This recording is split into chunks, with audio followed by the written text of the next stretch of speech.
오늘 말씀을 통해서 저와 여러분들이 하나님의 자녀가 받은 풍성한 축복이라는 제목으로 응답을 받기를 원합니다. 먼저 예레미야 29장 11절에 예레미야 29장 11절에 이런 말씀이 있습니다. 나 여호와가 말하노라 너희를 향한 나의 생각을 내가 아나니 재앙이 아니라 곧 평안이요 아멘. 너희 장래의 소망을 주려 하는 것이라고 했습니다. 하나님은 우리에게 대부분 십자가를 안겨놨습니다. 십자가라는 것은 어느 일정한 시간이 되면 해결되는 경우도 있지만 그 십자가가 해결되지 않고 평생 꼬리표처럼 따라다닐 수도 있습니다. 그리스도인들에게는 누구나 다 십자가가 있습니다. 그런데 한마디로 정의하면 내가 해결할 수 있는 십자가도 있고 주님이 해결하셔야만 되는 십자가가 있습니다. 그렇다면 왜 하나님은 우리에게 이런 십자가를 허락했는가? 오늘 말씀을 통해서 저와 여러분들이 답을 얻으시기 바랍니다. 어떤 사람에게 이 십자가의 축복이 십자가가 축복이 되어서 이것이 발판이 되어서 자신도 가족도 또는 많은 사람들을 살리는 전도자의 발판이 되기도 하고 어떤 사람들에게는 이것이 좌절과 낙심과 절망 속에 빠지게 하기도 합니다. 그렇다면 저와 여러분은 오늘 이왕이면 주님이 말씀하셨잖아요. 재앙이 아니고 뭐야? 평안이라고. 주님. 오늘 그 본문의 말씀에 그런 말씀인 거예요. 로마서 5장의 말씀이 바로 그런 말씀으로 우리에게 주신 것입니다. 그렇기 때문에 저와 여러분이 말씀으로 딱 언약을 붙잡으면 아, 예수가 그리스도구나. 이것을 딱 깨닫는 거예요. 내 힘으로 예수 믿어서 복을 받고 예수 믿어서 성공하고 예수 믿어서 축복하고 잘 되는 그런 신앙생활을 하다가 어느 날 깨닫는 것이죠. 아, 이게 내 인생의 전부가 아니구나. 이제는 내가 남은 생에 오직 그리스도만을 위해서 살아야 되겠구나 라고 고백한 사람이 바로 바울인 거예요. 우리 바울이 오늘 로마서를 쓰면서 우리에게 남겨놓은 것입니다.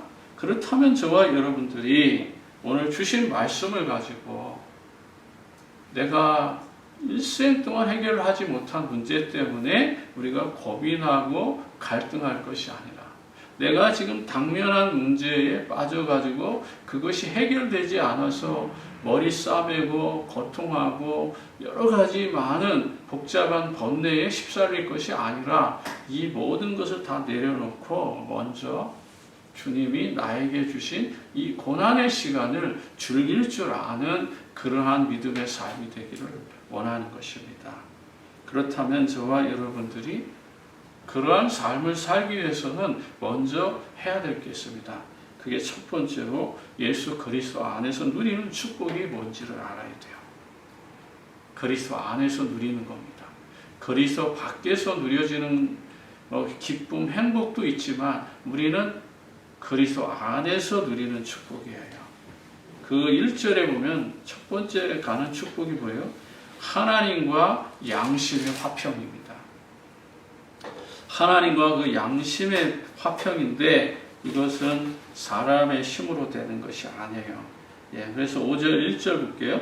그러므로 우리가 믿음으로 의롭다 하심을 받았으니 우리 주 예수 그리스도로 말미암아 하나님과 뭐요? 화평을 누리자 그랬잖아요. 이거는 영적인 양심인 거예요. 그렇기 때문에 저와 여러분들이 하나님 앞에서 내가 오늘 하루도 어떻게 삶의 모습을 갖추고 있는지를 지금 점검하라고 하는 거예요.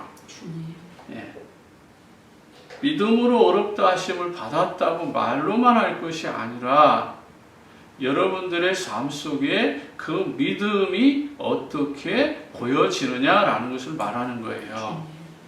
문제는 누구나 다 있잖아요. 근심할 일, 걱정할 일, 염려할 일, 두려워할 일, 답답한 일, 괴로운 일, 슬픈 일, 뭐 짜증나는 일, 화나는 일 많이 있잖아요. 그런데 그런 가운데서 믿음은 뭐죠? 화평으로 연결될 수 있는 거예요. 그러려면 어떻게 해야 돼요? 하나님과 나와의 관계가 양심이 있어야 되는 거예요. 그것을 바로 양심의 화평이다라고 말하는 거예요. 자, 그래서 하나님과 화목한 뒤에 오는 양심의 평정을 말하는 거예요. 제가 누구보다도 열심히 기도하고 누구보다도 교회 일에는 뭐 정말 열정이라고 하면 저는 뭐 누구보다 두 번째가라고 서러운 사람이에요. 그러니까 젊어서부터 제가 한 몇 년 전까지만 해도 정말 하나님 앞에 헌신하는 거. 미국에 와서도 1년에 10만 마일을 달렸어요, 제가. 그것도 한 해, 두 해가 아니라 거의 한 15년 동안 얼마나 열정적으로 일을 했겠어요. 그렇지만 차를 벌써 새 차도 몇 개씩 해먹고 정말 그렇게 열정적으로 했던 차 아닙니까? 근데 요즘 일을 안 하니까 다들 긴장도 안 되잖아요. 그렇게 열정적으로 했지만 그 속에서 과연 내가 하나님하고 얼마나 화평한 관계를 누렸을까 한번 뒤돌아보는 거예요. 행복할 때도 있었지만 더 괴로운 시절이 더 많았다고 생각해요. 괴롭다고 여러분들한테 표현은 안 했지만은 그럼 내 안에서는 수만 가지의 갈등이 있지 않았겠습니까? 그걸 다 정복하고 빠져나와서 오늘 나의 모습을 들여다봤을 때 나의 영적인 그 양심을 보는 거예요. 하나님 앞에 게을렀는지, 하나님 앞에 정말 믿음으로 섰는지 그 부분을 해야죠. 그 화평의 양심이 회복되면요, 거기에 뭐가 회복돼요? 신앙적 양심이라는 게 회복되는 거예요. 그게 1순위인 거예요. 하나님하고 나와의 관계. 그게 중요하죠. 그것이 되면요, 사람은요, 달라져요. 뭐가 달라져요? 모든 게 달라져요. 제가 구체적으로 말하고 싶지는 않은데, 그 먼저 우선순위가 달라져요. 그게 바뀝니다. 그게 중요한 거예요. 그래서 저와 여러분들이 하나님이 주시는 그 말씀 속에서 로마서도 그렇고 에베소도 그렇고 뭐 여러 가지 말씀들이 전부 다 하나님과 나와의 영적 관계를 회복하라고 하는 거예요. 바울은 화평이라는 단어를 어디까지 연결했어요? 메시아, 그리스도까지 연결한 거예요. 다시 말하면 이 화평의 관계는 구원의 기쁨 속에서 나오는 것까지 본 거예요. 맞잖아요. 여러분 예수 믿을 때 첫사랑 아십니까? 정말 내가 예수 그리스도를 믿음으로 감격한 그날, 예수가 그리스도라는 것을 정말 깨달은 날, 나의 수고하고 모든 무거운 짐이 가벼워지면서 주님 평안으로 나는 만족하겠노라고 고백할 수 있었던 그 순간, 그 찰나의 그 순간, 그 길지도 않지만 그 평안함을 주셨던 그때, 여러분 기억하십니까? 그만큼 구원의 기쁨은 화평이라는 거예요. 평안이라는 거예요. 이것에 대해서 바울은 그 정도까지도 해석합니다. 2절에 보니까 뭐라고 그러죠? 또한 그로 말미암아 우리가 믿음으로 서 있는 이 은혜에 들어감을 얻었으니 하나님의 영광을 바라고 줄 거 아닙니다. 뭐라고 말합니까? 믿음으로 서 있다는 거예요. 여러분 뭘 가지고 서 있어요? 미국 땅에서 무엇을 가지고 여러분 당당하게 서 있습니까? 한번 생각해 보세요. 정말 내 삶이 오늘도 믿음으로 서 있는 거 맞는지 여러분 스스로 정죄하지 마시고 내가 하나님 앞에서 정말 믿음으로 서 있는지를 한번 점검하는 겁니다. 그런데 이 믿음이 뭐라고 말해요? 은혜에 들어감을 얻었다는 거예요. 다른 길이 아니라 믿음으로만 그리스도 은혜에 참여하는 거예요. 아멘. 그래서 항상 바울이 말하는 거예요. 믿음으로 그리스도 예수 안에서 믿음은 바라는 것들의 실상이라고 말하는 거예요. 그래서 믿음으로 우리가 서서 있으면 우리가 은혜에 참여할 수 있는 기쁨을 얻는 거예요. 그런데 놀라운 건 거기 뭐라고 그랬죠? 하나님의 영광을 바라고 즐거워하는 거예요. 하나님이 우리에게 영광을 풍성하게 주신 것이 아니라 하나님이 주실 그 영광을 바라보면서, 다시 말하면 구원의 기쁨을 바라보면서 저 마지막에 그 하나님의 나라의 그 왕궁의 기쁨에 들어갈 그 기쁨이 무엇인지를 상상하면서 우리가 즐거워하는 거예요. 그런데 더 믿음의 사람은 뭐지요? 장차 들어갈 저 하나님의 왕국만을 바라본 것이 아니고 지금 내 안에 있는, 내 안에 이미 하나님의 나라가 이루어져 있는 그 왕궁을 바라보면서 기뻐하는 거예요. 그게 바로 믿음에 서 있는 거예요. 여러분, 돈 위에 서 있잖아요. 솔직하게 얘기해 보세요. 세상 기쁨에 서 있을 수 있잖아요. 여러분, 부귀와 영화, 권력 위에 서 있을 수 있잖아요. 정말 여러분 자신이 믿음 위에 서 있는지를 좀 더 구체적으로 하나님 앞에 나가야 됩니다. 그런데 이 믿음에 서 있는 거 쉬운 거 아니에요. 심플할 수 없어요. 여기에는 대가가 따라와요. 그걸 바울이 말하는 겁니다. 예. 먼저 11절을 볼게요. 그뿐 아니라 이제 우리를 화목케 하신 우리 주 예수 그리스도로 말미암아 하나님 안에서 또한 즐거워하느니라. 믿음의 선진들은 그랬잖아요. 아브라함도 그랬고 이삭, 야곱, 요셉 전부 다 뭐죠? 믿음 안에서 그들이 행복할 수 있었던 거예요. 예. 특히 아브라함은 뭐예요? 예? 예수님을 기다리고 보고 만나서 즐거워한 거예요. 예.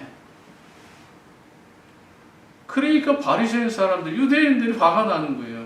아브라함은 지금 한 4,000년 전, 3,000년 전, 3,000년, 유대 역사로 3,000년 전의 사람인데 지금 3,000년 뒤에 태어난 예수가 그런 말을 하니까 화가 나는 거예요. 그러나 아브라함은 실제로 예수님을 보고 기다리다가 보고 만나서 즐겁고 행복한 삶을 살았다고 예수님이 직접 가르쳐 주셨잖아요.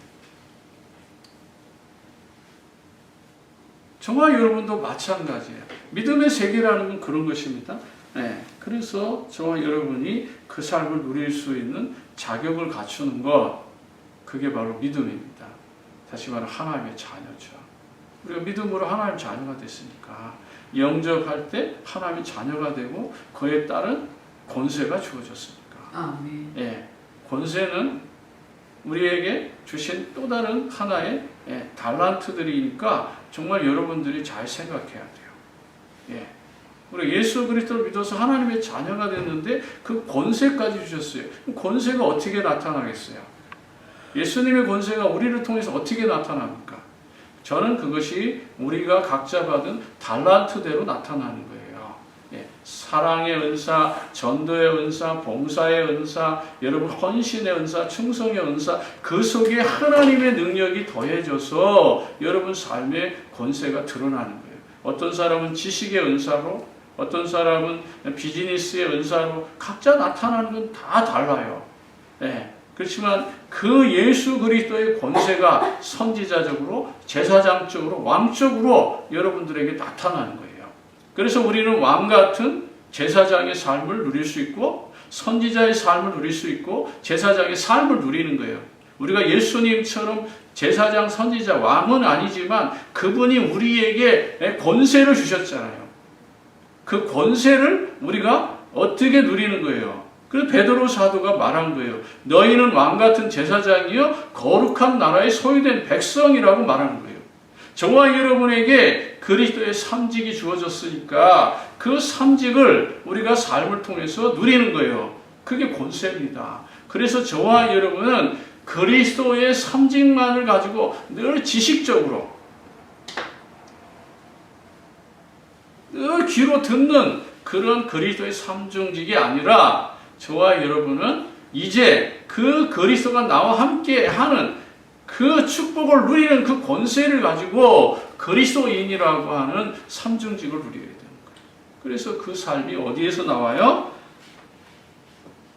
양심의 화평에서 나온 거예요. 여러분 양심이 떳떳지 않은데 영적인 양심이 회복이 안 돼 있는데 그리스도인으로서 그 삼정직이 나오겠어요? 두렵죠. 전도가 두렵고 복음을 말하는 게 부담되고 그렇게 될 수밖에 없는 거예요. 왜? 화평의 양심이 회복되지 않으니까. 크게 이제 두 번째 볼게요. 환난에 대한 그리스도의 참된 소망이 있어요.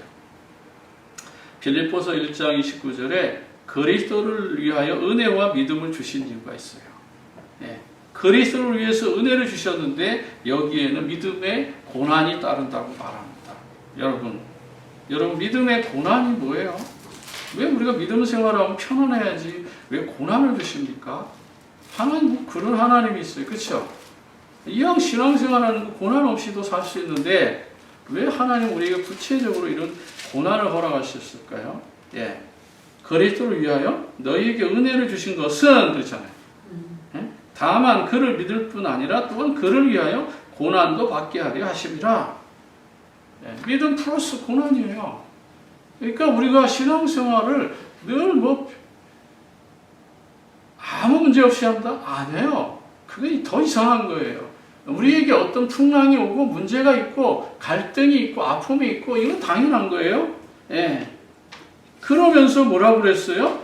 30절에 빌립보서 1장 30절에 뭐라 그래? 너희에게 그와 같은 싸움이 있다라는 거예요. 우리의 고난은 우리가 싸워야 될 대상인 거예요. 너희가 내 안에 본 바요 이제도 내 안에서 듣는 바니라. 여러분 우리가 조금 아픈 일들이 있고 어려운 일들이 있는 거 당연하게 받아들였어요. 그것이 지나가는 십자가든 해결될 수 있는 십자가든 영원한 십자가든 그걸 받아들여야 돼요. 빨리 해석하셔야 돼요. 고난도 마찬가지예요. 잠시 고난이 있다고 했잖아요. 이게 잠시 고난인지 이게 장기전 가야 될 고난인지 아니면 영원한 고난인지 빨리 판단하셔야 돼요. 그런 것입니다. 그 다음에 로마서 5장 3절에 이제 직접적으로 얘기하잖아요. 로마서 5장 3절에 뭐라고요? 다만 이뿐 아니라 우리가 환난 중에도 즐거워하셨다. 그래서 로마에서 그 카타콤의 순교자들 또 초기에 예수 그리스도를 믿었던 순수한 그리스도인들이 그 짐승 사자들을 막 호랑이들을 곰 뭐 이런 것들을 며칠씩 굶겨놓다가 원형 경기장에다 탁 풀어놓는 거예요. 몇 번 게이트에서 탁탁탁탁. 그럼 그 안에서 막 20-30명이 딱 찬양을 하고 있는 거예요. 그 죽음이 곧 다가오는데도 불구하고 그 찬양을 합니다. 그 네로 황제가 더 화가 나는 거예요. 짐승이 와서 얼굴을 물어뜯든 다리를 물어뜯는데 그들의 얼굴에서 웃음이 나는 거예요. 그 얼굴이 해같이 빛나는 거예요. 더 화가 나는 거예요. 그렇게 해서 막 무서워서 도망을 가거나 막 소리를 살려달라고 소리를 쳐야 되는데 그런 모습이 안 보이고 외래 그 죽음을 그대로 받아들이는 거예요. 그런 표현에서 나오는 말인 거예요, 여러분. 그냥 뭐 이렇게 말하는 것이 아니라 이런 상황 속에서 이런 배경 속에서 로마라고 하는 그 참혹한 그 배경 속에서 한번 생각해 보세요. 그냥 단순히 우리가 지나가는 문장에서 듣지 마시고 그 역사적인 관점에서 한번 보세요. 이런 표현을 바울이 왜 썼는지 그 배경 속에서 한번 생각을 해보세요. 신앙생활이 평탄한 상황 속에서 나오는 말이 아니에요. 또 바울 자신도 마찬가지예요. 바울 자신이 평탄하게 신앙생활을 했나요? 아닙니다. 바울이 유대인으로 바리새인으로 사내들인 공회원으로 있을 때 이런 어려움 없었어요. 그런데 이방인의 사도로 부르심 받고 난 이후에 바울의 삶은 어땠어요? 많은 강도를 보내가지고 또는 그 바울을 죽이자 하는 그런 어떤 체포조를 만들어가지고 바울을 죽이려고 하는 이런 사람들까지 포섭해가지고 또 바울이 가는 길목에다가 살인하라고 살인 매수까지 시켜서 그런 데다 숨겨놓고 숨어서 바울을 오기를 기다리고 근데 성령께서 다 피하게 만드시잖아요. 40에 하나 가는 매를 태장을 5번이나 맞고, 예? 풍랑의 위협을 당하고 짐승의 위협을 당하고 동족의 위협을 당한 그런 상황 속에 이걸 다 겪고 나서 로마서를 쓰는 거예요. 놀랍지 않아요? 우리는 이런 배경에서 한번 생각을 해봐야 되는 거예요. 그러면서 뭐라 그러죠? 우리가 환난 중에도 즐거워하나니 환난은 더 아름다운 것을 우리에게 선물한다는 거예요. 환난이 기다릴 줄 알게 하는 거예요. 인내를 하는 거예요. 인내하려면 기다려야 되잖아요. 또 참아야 되잖아요. 이런 것들을 알게 한다는 거예요. 자, 그러면서 나중에 또 말하겠지만 4절에 뭐라고 해요? 인내는 연단은 소망을 유지한다. 결국 뭐예요? 여러분들에게 따라하라는 말은 안 하겠지만 마음속으로 하세요. 그리스도인은 절대로 망하지 않는다. 조금 더 구체적으로 말하면 그리스도인은 반드시 승리한다. 이것이 로마 시대의 그리스도인의 삶입니다. 그러니까 여러분들은 이 세상에서 어떤 어려움이 있어도 궁극적으로 승리하고 축복받게 된다라는 말입니다. 자, 그래서 로마서 저와 여러분들이 환난 중에서 기뻐할 수 있다는 것, 소망이 있기 때문이다. 또 로마서 5장 5절에 그리스도인의 소망은 부끄러워할 일이 아니다. 소망이 우리를 부끄러워하지 아니함은 우리에게 주신 성령으로 말미암아 하나님의 사랑이 우리 마음에 부음받았다. 그래서 아까 말했죠. 화평의 양식. 하나님의 사랑이 우리 안에 가득할 때, 그것이 우리 마음에 충만해질 때, 그것을 저는 또 다른 말로 성령 충만이다. 성령이 너희에게 임하시면 너희가 권능을 받고 예루살렘 온 유대 사마리아 땅 끝까지 이르러 증인이 된다.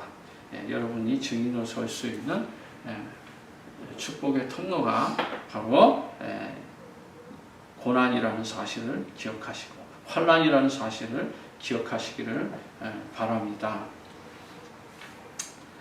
그러니까 고린도후서 1장 4절과 5절에 분명하게 환난은 분명 하나님이 성도를 위로해 주시고 또 성도들을 보호해 주신다고 말하는 것입니다.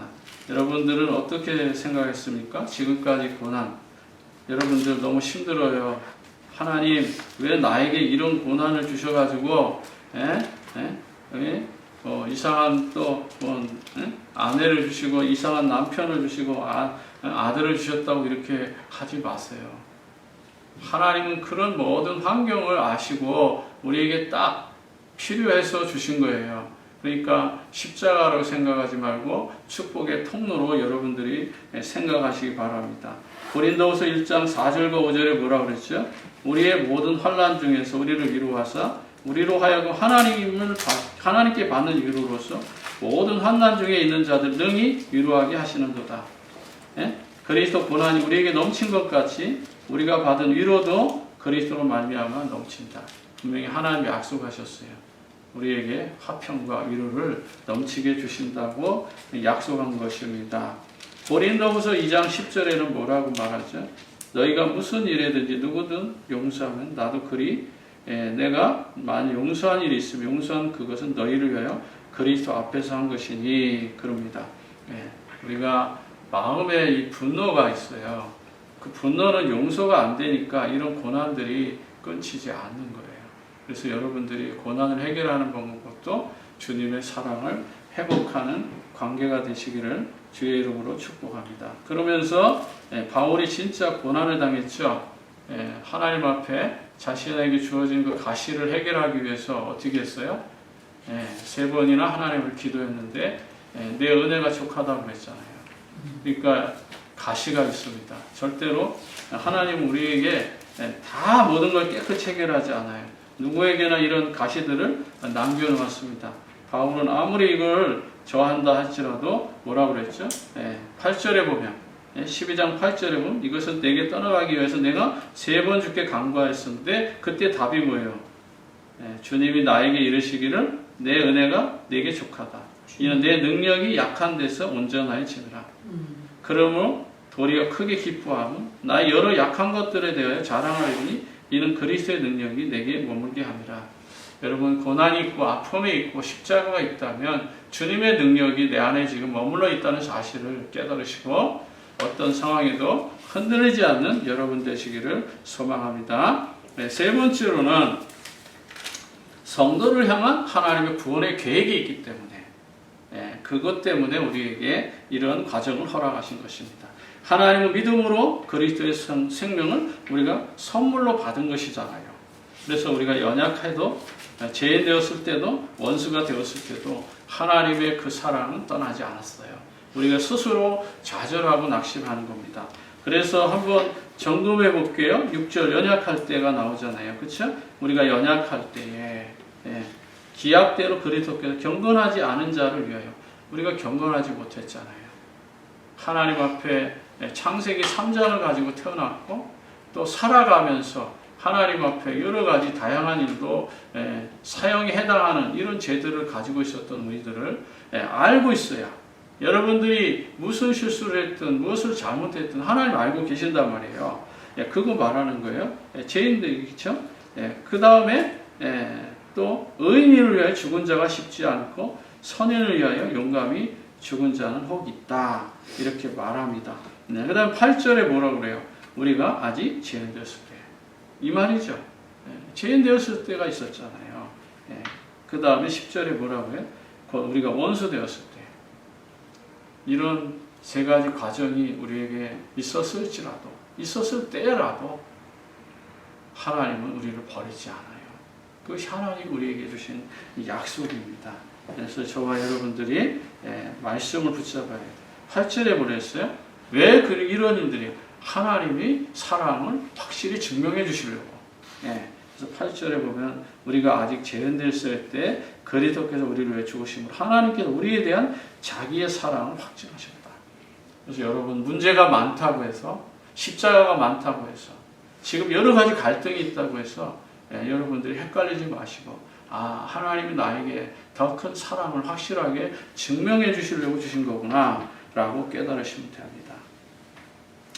그래서 어떤 환경에도 우리가 속지 않아야 되겠죠.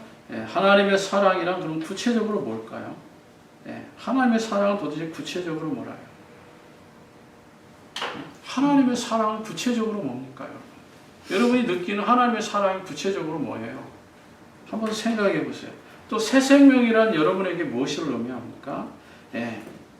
고린도전서 15장 3절에 하나님의 구체적 사랑은 나를 대신해서 나의 죄를 대신해서 그분이 죽으셨다는 거예요. 만약에 그분이 나를 위해서 죽지 않으셨다면 오늘 주일날 여러분 양과 염소 송아지 가지고 와셔야 돼요. 그래서 그것을 하나는 잡아서 피를 받아서 제사장에게 드리고 한 마리는 저 광야에 아사셀로 보내야 돼요. 이런 복잡한 일을 해야 돼요. 죄를 해결하기 위해서. 아주 가난합니까? 그럼 여러 사람이 하나가 되어져서 짐승을 잡아서 그 피를 드려야 돼요. 더 가난해요?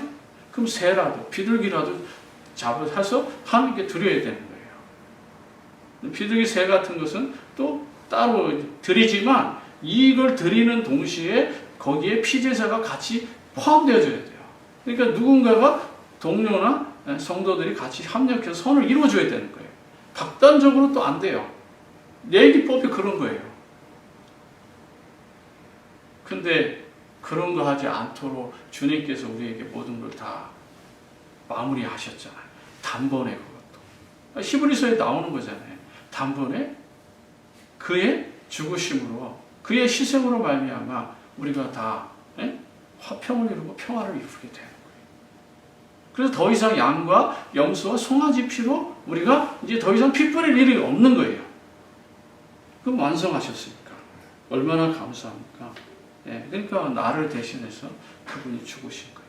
우리가 십자가에 예수님처럼 우리가 죽었어야 되는 거예요. 그런 나를 위해서 대신 죽었다. 그게 사랑이죠. 그리고 두 번째는 뭐예요? 사망에서 생명으로 옮긴 거예요. 저주받은 인생, 지옥 갈 인생, 정말 인간적으로 도저히 소망 없는 인생이 생명으로 옮겨진 거예요. 이게 하나님의 사랑이죠.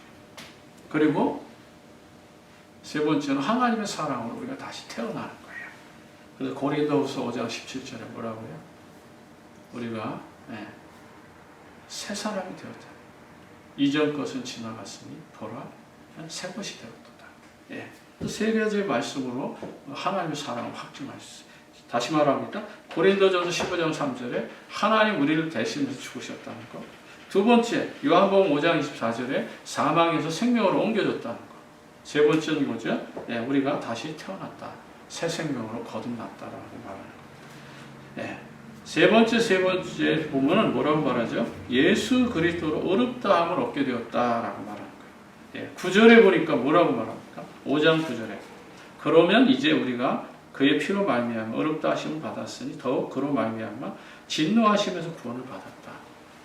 더 이상 우리는 이제 심판을 받을 이유가 없는 거예요. 하나님의 그 큰 사랑을 통해서 우리가 완벽하게 이루어진 줄 믿습니다. 이제 말씀을 정리합니다.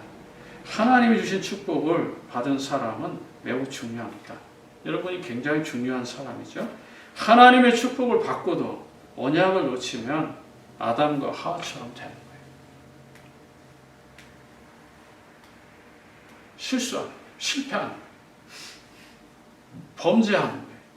이런 현상이 나타나는 거예요. 그러므로 날마다 우리가 하나님께 소망을 두어야 되는 거예요. 그래서 아담 한 사람의 죄가 세상에 들어온 거죠. 5장 12절에 그러므로 한 사람으로 말미암아 죄가 세상에 들어오고 죄로 말미암아 사망에 들어왔나니 이와 같이 모든 사람이 죄를 지었으므로 사망이 모든 사람에게 임한 거예요. 우리가 이 아담을 통해서 우리가 이 땅에 죄가 들어온 거예요. 다시 말하면 사망이 왕노릇하게 됐다고 말하잖아요. 14절에. 그러나 아담으로 모세까지 아담의 범죄와 같은 죄를 짓지 않은 자들까지도 사망이 왕노릇하였으니 아담은 오실 자의 모형이라. 그래서 아담은 오실 자의 모형. 다시 말하면 이제 그 모형, 실상이 와야 되겠죠. 그분이 바로 예수 그리스도입니다.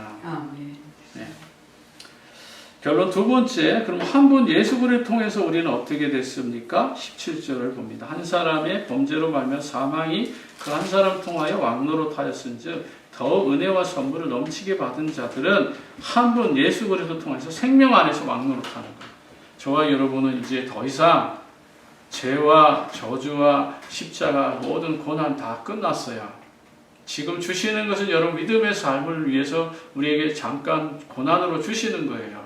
이제서부터는 뭐요? 예수 그리스도 안에서 정말 복음 가지고 여러분들은 왕같은 제사장으로 거룩한 나라의 소유된 백성으로 또한 선지자의 직책으로 복음 전하면서 여러분 왕노릇하는 거예요. 그러니까 여러분들이 사업을 합니까? 사업을 통해서 여러분들이 복의 근원 왕노릇 하셔야 돼요. 여러분들이 학자세요? 그럼 학문에서 여러분 왕노릇 해야 돼요. 여러분들이 직장입니까? 직장에서 복의 근원으로 왕노릇 하는 거예요. 그것이 바로 하나님이 우리를 자녀 삼아주신 그것이 이유고 결과적으로 그걸 통해서 하나님은 영광을 받으시기를 원하시는 것입니다. 그래서 저와 여러분은 영원한 생명을 얻게 되는 거예요. 21절에 제가 사망 안에서 왕노릇한 것 같이 은혜도 또한 의로 말미암아 왕노릇하여 우리 주 예수 그리스도로 말미암아 영생에 이르기까지, 다시 말하면 구원받기까지 우리를 하나님 왕노릇하게 만들어 주신 거예요. 근데 우리가 그거 못 누리고 있단 말이에요. 이제 마지막 결론 세 번째, 내가 받은 하나님의 자녀된 축복으로 마음의 천국을 이루고 현장의 전도자로 서고 그래서 결국은 세계복음화의 사령관이 되는 것입니다. 마지막으로 좋은 예 하나 들고 마칠게요. 세르반테스, 돈키호테의 저자입니다. 가난해서 교육도 제대로 받지 못하고 24세에 전쟁터에 내서 불구가 되고, 그런데 또 불행하게도 28세에 전쟁을 통해서 포로가 되고 5년 동안 감옥에 살았습니다. 그리고 나와서 38살에 책을 하나 썼는데 그게 팔리지 않아서 더 가난해져 가지고 결국은 세금 징수원으로 들어갑니다. 그런데 세금 징수원을 하다가 영수증 하나를 잘못 발행하여서 또 감옥에 들어갑니다. 간단하게 얘기하지만 인생 파란만장하잖아요. 그런데 그가 감옥에서 옥중에서 고난을 이겨내고 쓴 책이 돈키호테입니다. 여러분, 고난은 또 다른 선물을 하나님 우리에게 예비하신 거예요. 일상적인 사람들도 그 고난을 통해서 좋은 작품을 만들어냈다면 저와 여러분들은 적어도 하나님의 자녀로서 가는 고난이잖아요. 고난 뒤에 하나님의 영광이 있습니다. 하나님 여러분들을 통해서 그 고난을 통해서 하나님 주시고자 하는 그 위대한 선물이 준비되어 있다는 사실을 아시고 여러분 시험 들지 마시고 날마다 믿음 가운데서 승리하게 돼서 하나님의 자녀가 받은 풍성한 축복을 누리게 되기를 진심으로 축복합니다. 기도하겠습니다. 하나님 아버지 은혜와 사랑 감사합니다. 예수 그리스도 안에서 하나님이 준비하신 이러한 놀라운 축복이 있습니다. 어떤 환경에도 우리가 속지 않고 하나님 자녀에 대한 이 풍성한 축복을 누리게 하옵시고 우리에게 주신 이 십자가를 통해서 예수 그리스도를 높이는 삶이 되게 하옵소서. 모든 영광을 주께 돌리며 우리 구주 예수 그리스도 이름으로 기도합니다. 아멘.